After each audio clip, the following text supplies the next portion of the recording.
Well, I'm having all kinds of deja vu because I feel like I've done this 3 times. We're in chapter 7, section 7. And if you've seen it before, I don't know where it is because I don't have it on any of my files. So we're going to do it again. The totality of the kingdom. And this is fascinating because, my background in systems, we talk about holons, and a holon is like a superconductor. It's something that if you can't change any part of it, if you even begin to try to change it, the technical term is a Bose-Einstein condensate. You try to change anything or you touch any part of it, the whole of it is affected. The mind works like a holon. You can't add an idea to the mind without affecting the whole mind. A superconductor, you add, put a little power on one little corner of it, and all of it is instantly affected by the charge of that power, etc. So there's just so many interesting qualities of holon that is the totality that we're talking about in this section. And I'm going to do it one more time, and hopefully this time it will actually be posted. So, the opening sentence, remembering that we're talking to people who are dealing with issues between them, 2 or 3 people, the 2 people in particular this is coming to, who are, just constantly at loggerheads. And this was supposed to be the solution. So, whenever you deny a blessing to a brother, you will feel deprived because denial is as total as love. It's as impossible to deny part of the sonship as it is to love it in part. Okay, it's a hold on. You can't do something to any part of it. You have to do it to all of it. There is no way you can separate any part of the sonship, all the beingness, all the beings that have been extended from the source. It's just that you can't separate them out. Yeah, I talk about it as a jigsaw puzzle, but that's only for image. It isn't as how it works, all right? Then it says, nor is it possible to love it totally at times. There are times when you are just not able to be loving for all of it. You cannot be totally committed sometimes. Denial has no power in itself, but you can give it the power of your mind, whose power is without limit. Okay, so back up there, denial is as total as love. It has no power. You are giving it all its power. Whatever you think or say has all the power there is, right? Your mind is power without limit. Without limit.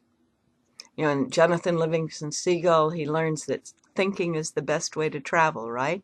There is this mind that we have, that we have been just taught to use just this little tiny little bit of, is just so incredible, and it's part of the all that is mind, and the whole all that is mind is a whole on, so we have access to all of it. Amazing. All right, if you use the mind to deny reality, reality is gone for you. That's capital R, reality.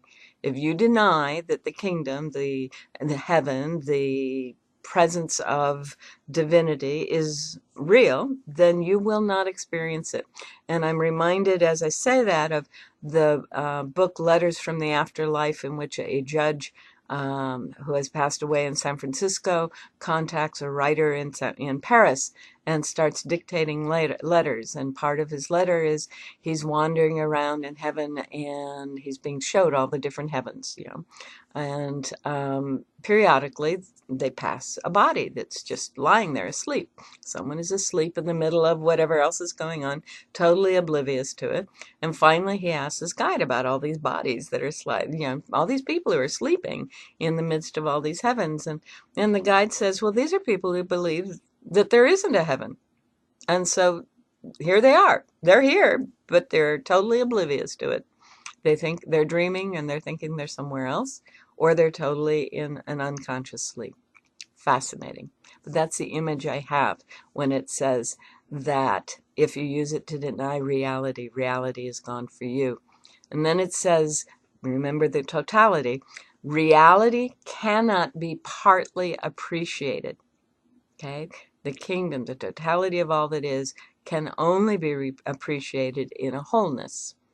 That is why denying any part of it means that you have lost the awareness of all of it. Yet denial is a defense, and so it is capable of being used positively as well as negatively. Used negatively, it will be destructive because it will be used for attack.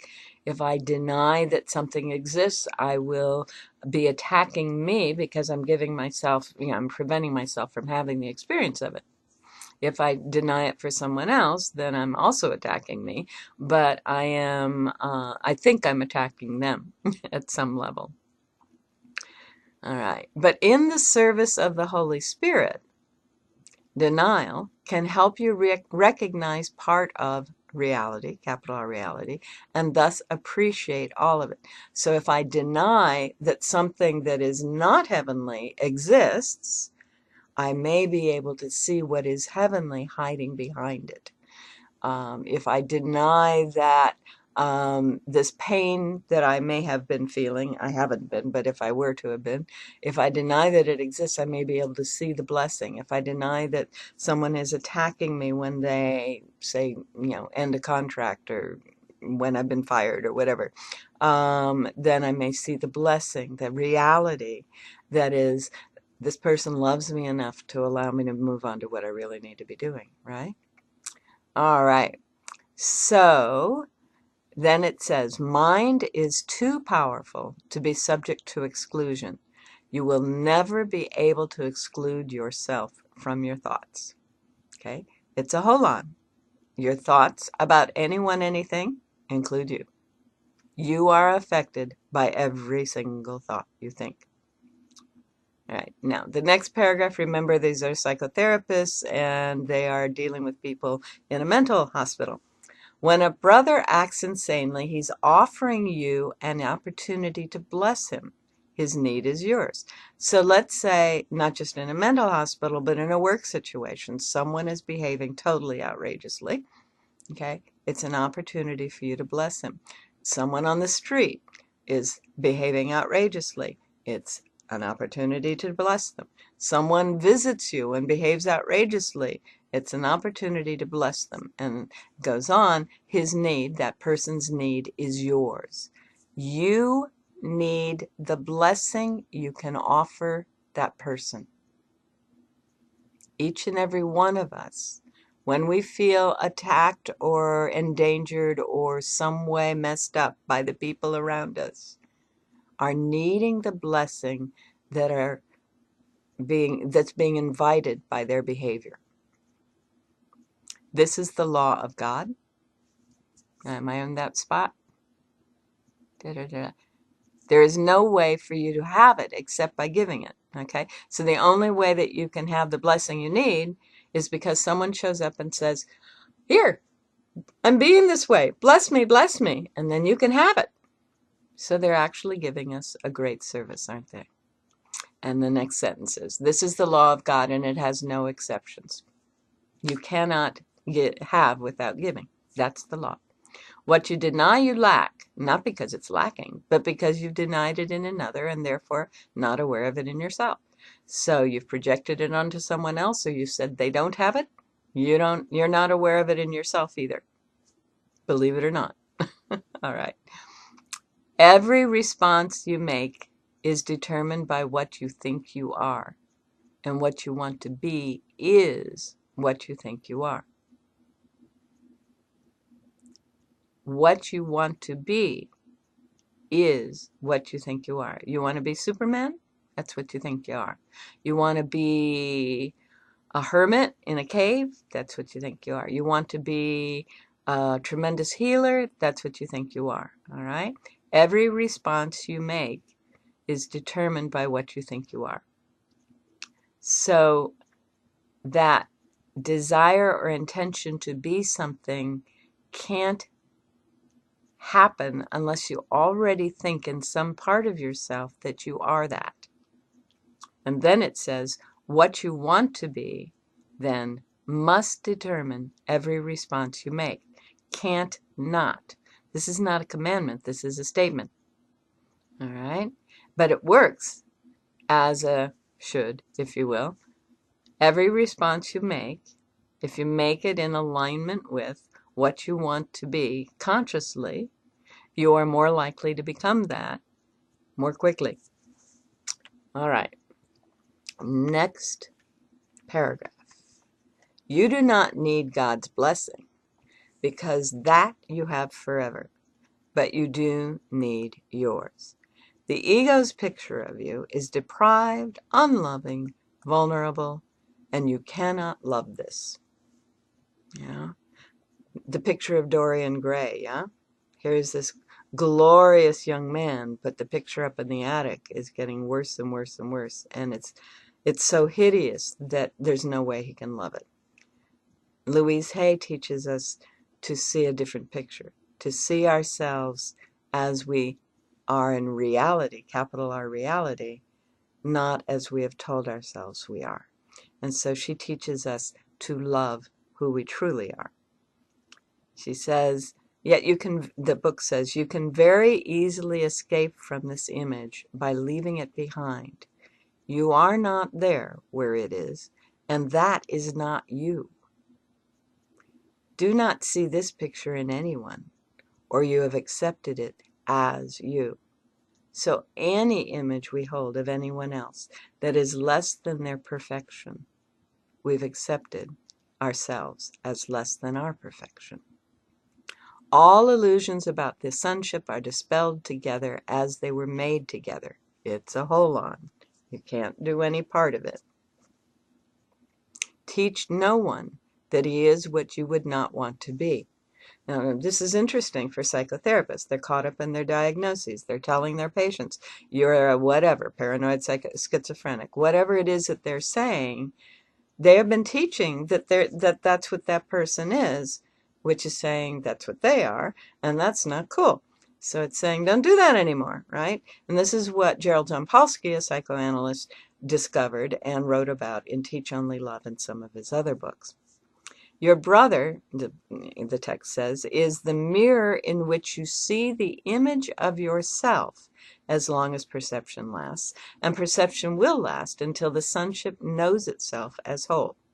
Once we've experienced that there is a whole on of which we are a part and inextricably intertwined, cannot be separated, cannot be affected separately from, cannot be isolated from, cannot affect without affecting the whole, all of that stuff, then we have the at one-ment, don't we? And then it says, you made perception, and it must last as long as you want it. As long as you want to be separate and see things outside of yourself, you will be perceiving. As soon as you no longer want to be separate and see things and people as outside yourself, you will experience knowing and not perceiving. Next paragraph, the illusions. Illusions are investments, yes? They will last as long as you value them. Okay, so perception will last as long as you value. Illusions are what we perceive. They will last as long as we value them. Values are relative, but they are powerful because they're mental judgments. The mind has unlimited power. So if I value something highly, then my mind will generate all kinds of ways for me to experience that as having a high value. The only way to dispel illusions, it says, is to withdraw all investment from them, and they will have no life for you because you will put them out of your mind. They are nothing. We laugh at them, says Emma. Ha, ha, ha, right?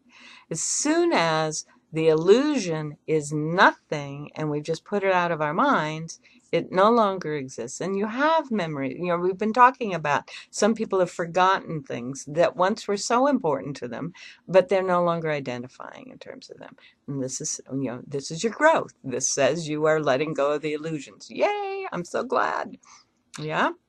All right. While you include them in your mind, in your memory, in your thinking process, you're giving life to them, except there's nothing there to receive your gift.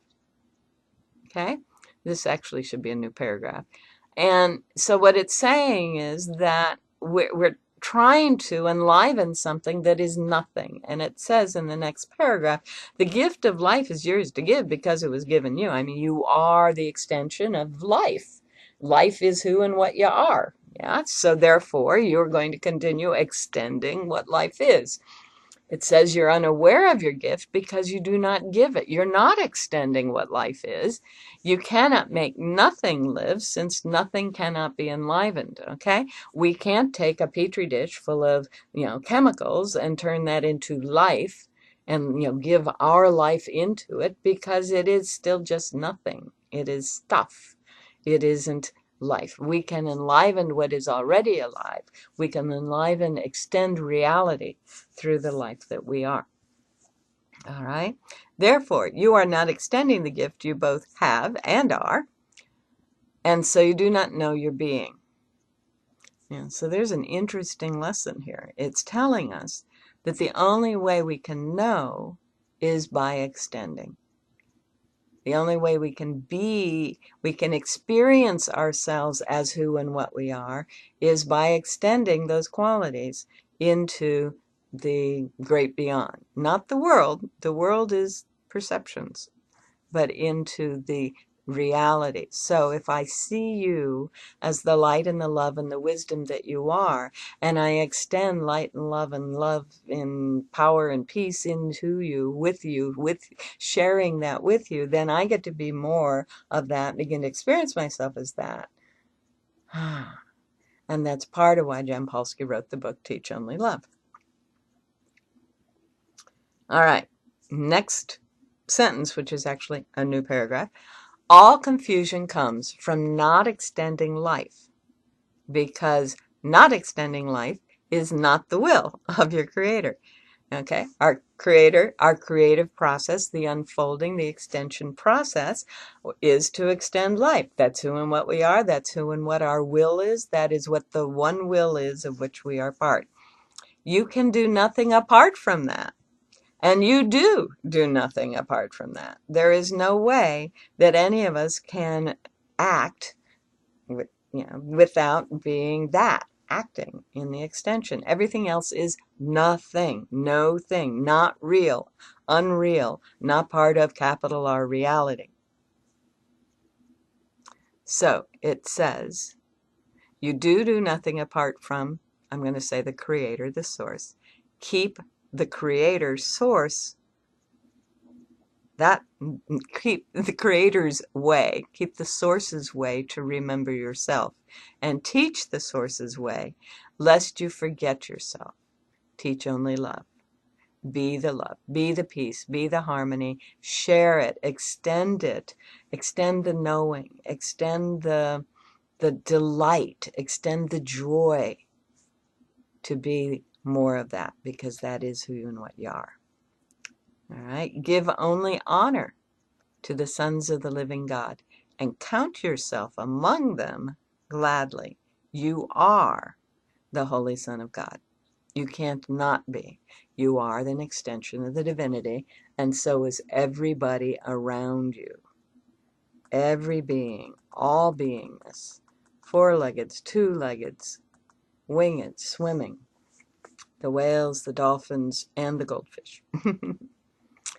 Then it says, only honor is a fitting gift for those whom God himself created worthy of honor and whom he honors. Isn't that beautiful? The source honors all beings.